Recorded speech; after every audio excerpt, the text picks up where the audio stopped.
شکریہ جناب اسپیکر.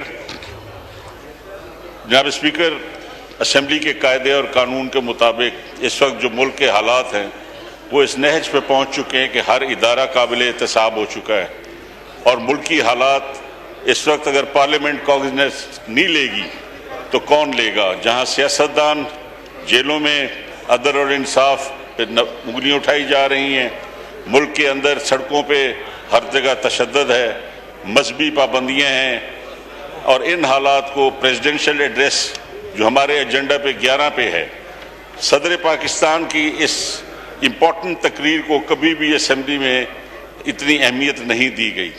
یہ اچھا دور آ گیا ہے کہ اگر یہ دن ہر روز ایک ہفتہ متواتر جتنے پوائنٹ آرڈرز کے بغیر آپ کو ایک قاعدے اور قانون کے مطابق پریزیڈنشل ایڈریس پہ خطاب کرنے کی اجازت دیں، تاکہ ہر ممبر اپنے علاقے کے اپنے مسائل اور جو ملک کے اندر ہو رہا ہے، رشوت، کرپشن، بے انصافی، اداروں کی زیادتی اور مقدس اداروں کے نام نہ لینا. میں ایک آپ سے عرض کروں جی، مجھے کوئی ایشو نہیں ہے، آپ اپنی پارٹی میں بات کر لیں، اپوزیشن لیڈر یا جو بھی آپ کا ہے جو سر ایڈوائزری کمیٹی کی آپ میٹنگ بلوا رہے ہیں اگر منڈے کو، تو میں اس کا ممبر ہوں، میں وہاں پہ اپنی پارٹی کا بتا دوں گا آپ کو.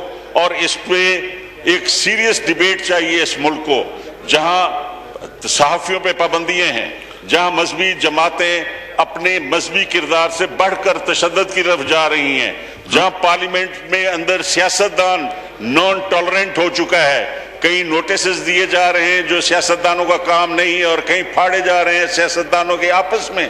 ہمیں پولیٹیکل پارٹیز میں بھی اعتراض ہے، ہم پرانے ممبرز ہیں، اور اس لیے مجھے چاہیے کہ ہم اس پارلیمنٹ کو ایک فعال پارلیمنٹ بنانے کے لیے پولیٹیکل پارٹیز کو بھی ہمیں سبق دینا پڑے گا. ہم کسی کے مرہون منت نہیں، ہم عوام کے مرہون منت ہیں. ہمیں ان کے ووٹ لے کر آنا ہوتا ہے، اور عوام کے لیے جو کام کرنا ہے وہ سیاسی جماعتوں پہ بھی لازم ہے، اور آپ کی حکومت کے اداروں پر بھی انصاف دینا آپ کا فرض ہے. امیر علیہ السلام نے فرمایا کہ سچائی اور انصاف اسلام کے 2 ستون ہیں. اگر کافر کی حکومت میں ہوگی تو وہ کامیاب رہے گی، اور مسلمان کی حکومت میں اگر یہ نہیں ہوگا تو نہیں چل سکے گی. آج آپ دیکھیں پاکستان کے اندر کہ اسلام کے کیا یہ 2 ستون اپنی جگہ پر ہیں؟ نہ سچائی ہے، نہ انصاف ہے. ہر شخص، ہر ادارہ اپنے ماورا ہو کر کام کر رہا ہے. اگر speaker of the national assembly یہ کوگنیڈنس نہیں لے گا اپنے پارلیمنٹ کے تھرو، تو باقی ادارے ناکام ہو چکے ہیں جناب اسپیکر. اور آپ کو تھوڑا تحمل کے ساتھ، آپ اتنا جلد اسپیکر بند کرتے ہیں ممبرز کا کہ توہین اور تضحیک ہوتی ہے. آپ ہمارے کسٹوڈین ہیں.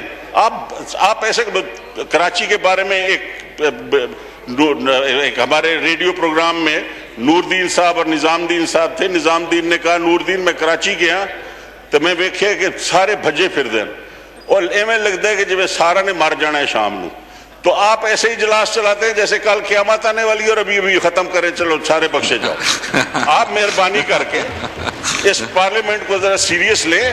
اور یہ ملک بہت نیچے جا چکا ہے انٹرنیشنل لیول پہ، ہیومن رائٹس کے حوالے سے، ہماری مذہبی جماعتوں کے. میں ابھی لفٹ میں آیا ہوں تو مجھے کہا کہ پیلا رومال لگا کے پھر رہے ہو. میں نے کہا بیساکھی تھی.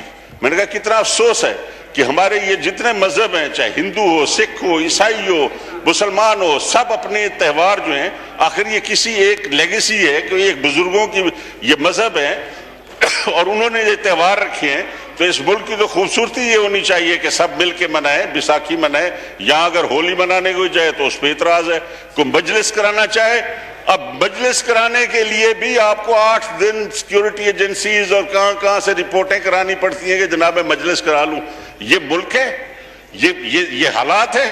یہ آپ نہیں چاہے، خود آپ نے ایک جن پیدا کر دیتے ہیں اور پھر وہ آپ کو سیدھے ہو جاتے ہیں.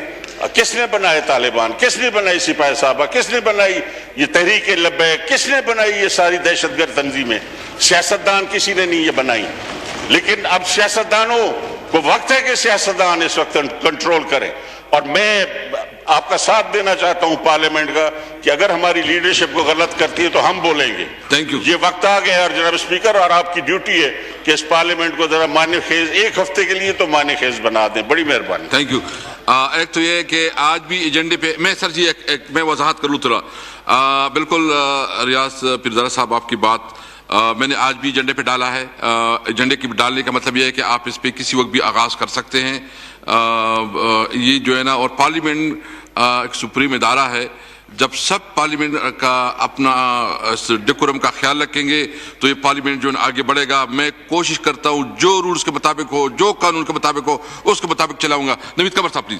اس کے بعد نمبر پر نمبر دیتے ہوں. جی آپ کا ٹائم ہے ابھی ہمارے پاس. بہت شکریہ جناب اسپیکر.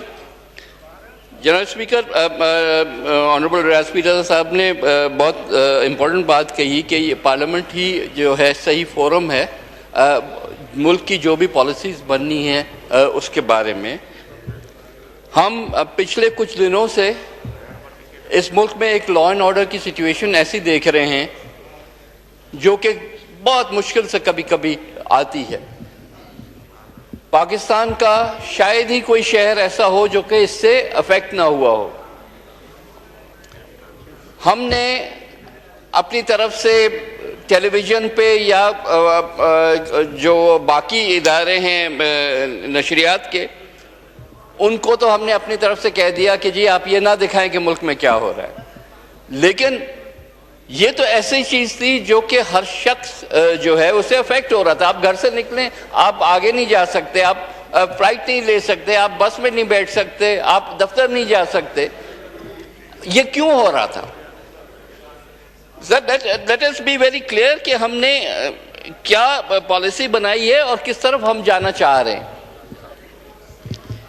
دیکھیں, اس میں کوئی شک نہیں کہ ہم میں سے جو بھی ہمارے مسلمان ممبران یہاں بیٹھے ہیں وہ تمام کے تمام حضور اکرم صلی اللہ علیہ وسلم کے شان کے لیے جان قربان کرنے کے لیے بھی تیار ہوتے ہیں. ہمارا تو ایمان یہ ہے کہ جو شخص حضور صلی اللہ علیہ وسلم سے عشق نہیں رکھتا وہ مسلمان ہی نہیں ہے. لیکن اس نام پہ, اس مقدس نام پہ ہم حالات کو اس نہج تک بگاڑیں جب اسٹیٹ کی اتھارٹی چیلنج ہو رہی ہو, تو یہ بھی تو مناسب نہیں ہے. دیکھیں, جو بھی پچھلے دنوں میں ہوا اس کا ایک بیک گراؤنڈ ہے, اس کا ایک سر پلیز تھوڑا اس کا ایک بیک گراؤنڈ ہے. یہ حالات ایک دن میں نہیں بنے, یہ حالات بگاڑے گئے نا. یہ پہلے بھی یہی لوگ نکلے تھے, مشتعل ہوئے تھے. ایک جو تقریر ہوئی تھی یورپ میں, پہلے ایک حرکت ہوئی, پھر تقریر ہوئی وغیرہ وغیرہ, وہاں سے یہ ایک بلڈ اپ ہوا. چاہیے تو یہ تھا کہ ہم سب مل کے اس کا ایک رسپانس ایسا دیتے جو کہ فورسفل بھی ہوتا لیکن پاکستان کے انٹرسٹ کو ڈیمیج بھی نہیں کرتا. ہم نے یہ نہیں کیا. ہم نے کیا ان کو اپیز کرو, ان کو فی الحال راضی کرو, ان کو پرامس کر دو ہر چیز. یہ کس نے اتھارٹی دی تھی کسی بھی وزیر کو کہ آپ جا کے وہاں پرومس کر کے آئیں کہ ہم فرانس کے ایمبیسڈر کو باہر بھیج دیں گے, ہم ناطے جو ہیں, کیونکہ آپ فرانس سے تو نہیں صرف کرتے نا, پھر تو آپ پوری یورپین یونین سے اپنے ناطے توڑتے. پاکستان کے ٹریڈ پہ اس کا کیا افیکٹ ہوتا؟ پاکستان کے باقی جو موومنٹ ہے لوگوں کی, پیسوں کی, ہر چیز کی, یہ کوئی چھوٹا قدم تو نہیں ہے. اس کو نہ پارلیمنٹ میں لایا گیا, وہ تو پارلیمنٹ میں آج بھی نہیں آیا. اتنا بڑا فیصلہ ہو گیا, آج بھی پارلیمنٹ جو ہے وہ بالکل ایسے خاموش بیٹھی ہے ایسے کچھ ہوا ہی نہیں ہے ملک میں. یہ نہیں ہو سکتا. آپ نے جو پالیسی, اتنی میجر پالیسی شفٹ کرنی ہے, تو آپ کا کام ہے پارلیمنٹ کو اعتماد ملے. آپ کا کام ہے جو کنسرنڈ منسٹر ہے وہ پالیسی سٹیٹمنٹ آ کے یہاں پہ دے, ہمیں پتہ ہو کہ خد و خال کیا ہیں آپ کے جو پالیسی کے, جو نئی پالیسی ہے. دیکھیں, جیسے میں نے کہا, ہم تو نہیں چاہتے کہ ریاست میں بغاوت ہو, ہم تو نہیں چاہتے کہ اس قسم کے حالات ہوں جس میں پوری کی پوری, دیکھیں پولیس والے کو آپ مارتے ہیں, کل آپ فوجی کو ماریں گے, آپ پوری کے پورے انسٹیٹیوشنز کو جو ہے کنفرنٹ کر رہے ہیں. یہ کوئی سولوشن کسی چیز کا نہیں ہے. تو سولوشنز نکالیں نا. سولوشنز اگر یہاں نہیں نکلیں گے تو کہاں نکلیں گے؟ یہاں ہر قسم کا اوپینین بیٹھا ہوا ہے. آپ نے مجھے تو افسوس یہ ہے کہ honourable interior minister himself a very senior parliamentarian and yet he chooses to ignore parliament and make decisions and then announce them nationwide but not here. This requires a full-fledged debate. کیا کرنا ہے؟ دیکھیں فیصلہ ہوا ہے کہ ہم T L P کو بین کرتے ہیں. آج دن تک کس بین نے کسی بھی پارٹی کو کام کرنے سے روکا ہے؟ ماضی میں اور بھی پارٹیاں بین ہو چکی ہیں, ہم نے بھی کی ہیں. فرق کیا پڑا؟ جس نے کام کرنا ہے اس نے تو بہرحال کام کرنا ہے, کسی بھی نام سے کر لیں. چاہے وہ پروسکرائبڈ آرگنائزیشنز ہیں, وہ بھی کام اپنے جو ہے وہ نئے ناموں سے کرتی ہیں. پولیٹیکل پارٹیز تو خیر اور آسان ہوتا ہے ان کے لیے. آپ ان کو جس کیٹیگری میں بھی ڈالیں, سوال یہ ہے کہ جب تک کہ آپ پورا ماحول نہیں بناتے, جب پوری قوم کھڑے ہو کے نہیں کہتی کہ یہ جو کچھ بھی ہو رہا ہے وہ غلط ہو رہا ہے, تب تک آپ ان کے ایکٹیویٹیز کو ختم نہیں کر سکتے. یہ بہت ایک ایموٹیو ایشو پہ ساری چیز کو آگے لا رہے ہیں, اور اس میں اس حد تک کہ کبھی کبھی ریشنل تھنکنگ بھی ختم ہو جاتی ہے. ریشنل تھنکنگ جہاں ختم ہو جائے تو پھر ایسے فیصلے ہوتے ہیں جس پہ ہم میں سے کسی کو بھی جو ہے پتہ ہی نہیں ہوتا کہ کل اس کا کیا چانسز ہیں. persevere with me.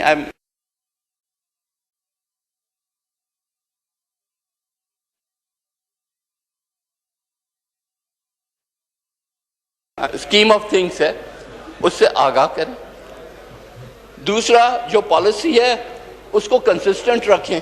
ایک دفعہ پہلے بھی آپ نے انہی لوگوں پہ ایکشن لیا تھا جب گالی گلوچ ایک لیول تک سے آگے بڑھ گئی تھی, پھر آپ ریلینٹ کر گئے. تو یہ بلو ہاٹ بلو کولڈ پالیسی نہیں چل سکتی. آپ نے ایک طرف فیصلہ کرنا ہے, ان سے انگیج کرنا ہے, ان کو کرش کرنا ہے. ایدر وے آپ بیٹھ کے یہاں بتائیں تو صحیح, اور پھر اس میں جو ہے سالڈلی کھڑے رہیں.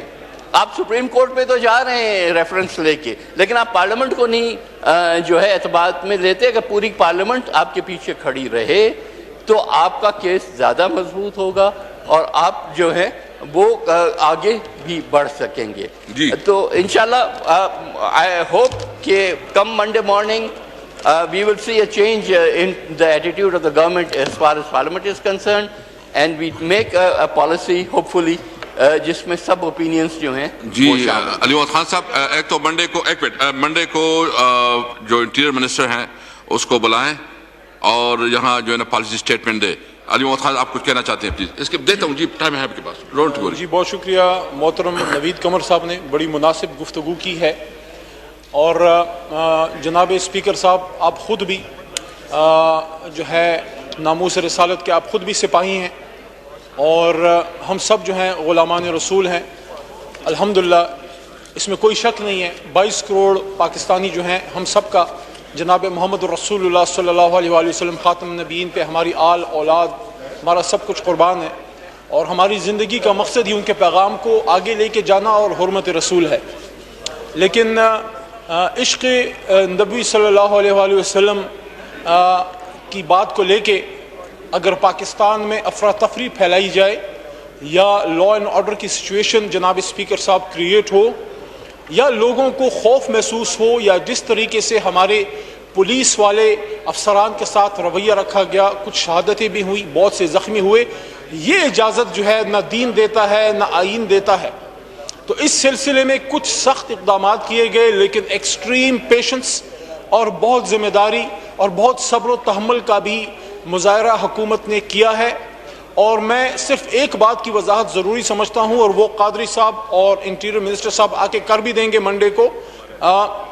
یہاں پہ محترم نوید قمر صاحب نے گفتگو میں ایک بات کی کہ ان کے ساتھ جو ہے ایک ایگریمنٹ ہوا فرانس کے سفیر کو نکالنے کا، تو میں اس بات کی وضاحت ضروری سمجھتا ہوں کہ جو ہمارے دونوں مستند ترین اور سینئر ترین وزراء حکومت وقت کے گئے، پہلے بریگیڈیئر اعجاز شاہ صاحب اور ان کے ساتھ مذہبی امور کے وزیر جناب قادری صاحب، اور پھر شاہ صاحب کے بعد شیخ رشید صاحب نے بھی ان کے ساتھ اس معاہدے میں اپنا کردار ادا کیا۔ معاہدہ کیا تھا؟ معاہدہ یہ تھا کہ ختم نبوت صلی اللہ علیہ وآلہ وسلم اور حرمت رسول، اس پہ ہم سب کھڑے ہیں اور دونوں طرف غلامان رسول ہیں، لیکن فرانس میں جو واقعہ ہوا ہے اس کے حوالے سے جو ان کی ڈیمانڈ ہے کہ فرانس کے سفیر کو ملک بدر کیا جائے، تو ان سے یہ معاہدہ ہوا کہ حکومت وقت آپ کا یہ مطالبہ ایوان کے سامنے پیش کرے گی اور ایوان اس پہ اپنا رائے دے گی، اور حکومت وقت کا ہاتھ مضبوط کرے گی کہ جو بھی فیصلہ پھر ایوان کرے گی وہ حکومت امپلیمنٹ کرے گی۔ اس سلسلے میں ان کے ساتھ نیگوسیشنز بھی چلتی رہیں۔ کل رات افطار کے وقت، کل شام جناب قادری صاحب، انٹیریئر منسٹر صاحب اور میں خود بھی، مجھے موقع ملا، وہاں ہم نے مختلف طبقہ فکر کے علماء کرام کے ساتھ افطار میں ان کو اعتماد میں لیا اور ان کو اس واقعات سے بتایا کہ ان کے ساتھ حکومت کی انگیجمنٹ انٹیریئر منسٹر صاحب کی اور مذہبی امور کے وزیر صاحب کی رہی as last as that day جب ان موصوف کو رضوی صاحب جو ہے جب گرفتار ہوئے، ان کے ساتھ گفتگو رہی۔ حکومت اپنے معاہدے سے ان کو بتایا گیا کہ 1 انچ پیچھے نہیں ہٹی، اور آپ کا جو ایگریمنٹ آپ کے ساتھ ہوا ہے وہ ایوان میں پیش کیا جائے گا، لیکن بدقسمتی سے جب نیگوسیشنز چل رہی تھیں تو اس کے دوران ہی ان کی ویڈیوز بھی آ گئیں کہ 20 کو انہوں نے جو ہے نکلنا ہے۔ تو اس پہ بریک ڈاؤن ہوا گفتگو کا کہ ایک طرف آپ حکومت سے نیگوسیشنز کر رہے ہیں اور دوسری طرف آپ لوگوں کو نکالنے کی بات کر رہے ہیں، لا اینڈ آرڈر سچویشن کو بگڑنے کی صورتحال کی طرف معاملات جا سکتے ہیں۔ اس وجہ سے پھر حکومت نے کچھ اقدامات لیے، لیکن اچھا ہے کہ ابھی کافی ساری ڈی ایسکیلیشن ہو گئی ہے اور سارے راستے کھل چکے ہیں اور اللہ تعالیٰ کے کرم سے حالات معمول کی طرف جا چکے ہیں۔ ایک امتحان کا وقت تھا، صبر سے کام لیا گیا، اور میں آن ریکارڈ جناب اسپیکر صاحب یہ لانا چاہتا ہوں کہ جب یہ بدقسمت واقعہ ہوا فرانس میں، مجھے فخر ہے اس ایوان کے ہر ایک ممبر پہ، ایوان بالا کے بھی اور ایوان زیریں کے بھی، کہ دونوں ایوانوں نے یونینیمسلی میکرون کے اس عمل کو کنڈیم کیا تھا اور یونینیمس ریزولوشنز اس ایوان نے پاس کی تھی، اور جناب وزیر اعظم عمران خان صاحب نے دنیا کے ہر فورم پہ اس ایشو کو اٹھایا، اور دنیا میں 55 56 57 اسلامی ممالک میں صرف 2 اسلامی ممالک ایسے ہیں جن سے بہت توانا آواز آئی، ایک ترکی کے جناب طیب اردگان صاحب اور ایک جناب عمران خان صاحب۔ عمران خان صاحب نے اس میں تو ایک سٹیپ آگے گئے، تمام اسلامی ممالک کے سربراہان مملکت کو انہوں نے خطوط لکھے اور اس میں جناب عمران خان صاحب نے ان پہ واضح کیا کہ اگر ہم چاہتے ہیں کہ یہ واقعات ختم ہوں، آج فرانس ہے، کل ڈنمارک تھا، پرسوں نیدرلینڈز ہے، سویڈن یا ایسی کسی ترسوں کوئی اور ملک ہو سکتا ہے، تو ہمیں اس میں ویسٹ سے مکالمہ کرنا ہوگا۔ مغرب کا ہر شخص جو ہے وہ خدا نخواستہ ایکسٹریمسٹ نہیں ہے، وہاں یہ چند لوگ ہیں، کچھ عناصر ہیں جن کو ہمیں ڈائیلاگ کے ذریعے سائیڈ لائن کرنا ہوگا۔ اور کل بھی جب وزیر اعظم ہاؤس میں رحمت للعالمین اسکالرشپ جو ایجوکیشن منسٹری کا ایک اچھا انیشیٹو تھا، وہاں جناب عمران خان صاحب نے اس پہ دوبارہ گفتگو کی کہ نبی پاک صلی اللہ علیہ وآلہ وسلم خاتم النبیین کی زندگی کو فالو کرنا ہی ہماری جو ہے نجات کا ذریعہ ہے، اور عشق رسول کا یہ تقاضا ہے کہ ہم دنیا میں رسول پاک صلی اللہ علیہ وسلم کی اسوہ حسنہ کو بھی بیان کریں اور ان کے نام کو بلند کریں، اور ملک میں ایسے مناظر کریٹ نہ ہو جس سے دنیا میں اسلام جو ہے وہ بدنام ہو۔ آخر میں پھر اس بات میں سم اپ کرتا ہوں کہ اس میں جو بھی کسی کے کوئی خدشات ہوں، انٹیریئر منسٹر صاحب، مذہبی امور کے وزیر صاحب اس پہ آ کے آپ کو وہ بات کریں گے، اعتماد میں لیں گے۔ یہاں پہ اس کو اس وقت پیش اس لیے نہیں کیا گیا کہ جن سے معاہدہ تھا وہ خود ہی جو ہے اس معاہدے سے پیچھے ہٹ گئے اور احتجاج کے اعلان وغیرہ کر دیے۔ جب کبھی ایسا کوئی امپورٹنٹ معاملہ ہوگا، آپ کی حکومت جو ہے اس کو یہاں پہ ایوان میں لائے گی اور آپ کو اعتماد میں لے گی اور آپ کی رائے کے مطابق ہی کوئی بڑا فیصلہ ہوگا۔ ایسا نہیں ہو سکتا کہ حکومت صرف بیک جنبش قلم کوئی فیصلہ کر دے اور ایوان کو اعتماد میں نہ لے۔ بہت شکریہ۔ صلاح الدین صاحب آپ بات کریں گے یا جمال الدین صاحب کریں؟ صلاح الدین صاحب۔